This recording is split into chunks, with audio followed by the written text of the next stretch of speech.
Congratulations if you just graduated, but let's say you have student debt and you want to buy a house. Let's talk about it. Maybe you feel confident right now, you want to buy your house. You just graduated, you're excited, but you're scared that your student debt is going to impede you from getting a home loan. Let's talk about some of the things we can do to mitigate this so you can still buy a house, although you do have student debt. So the first point I have for you in this situation is you want to work with a lender that knows what they're doing. There's multiple options out there that we're going to look at when we pull your credit and we see the student debt populate in your credit report. First thing I'm going to look at is what is the minimum payment. Sometimes when you pull credit, it comes in as zero. So what do we do when it comes in as zero? Because we don't know. Well, as loan officers that know what they're doing, we're going to probably stick with Freddie Mac as much as possible because Freddie Mac's going to calculate it a lot less than Fannie Mae. How does that help you? You can be approved for more.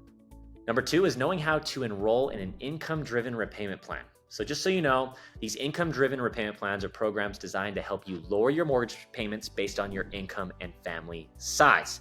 So this is now an income-driven repayment plan for your student debt. So they can do that for your student loans as well. This is a fantastic option if you have the cash flow to afford a mortgage, but your student loans are limiting that you can qualify for. So how we get you in an income-driven repayment plan is you call the investor. Usually it's the government program that lent you the money to have the student loans, and they negotiate with you a lower payment. Now, when you have that lower payment, that helps us as lenders because now we can calculate that lower payment, which in turn helps you approve for more mortgage.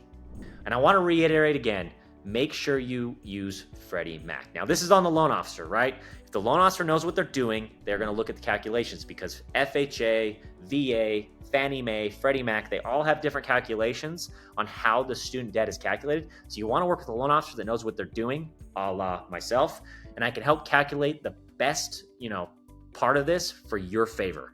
Just because you have student debt, don't let that hold back from you and your family buying a home. Give me a call today and we can look at some mortgage options because I may be able to help you and we have a lot of different options out there for you.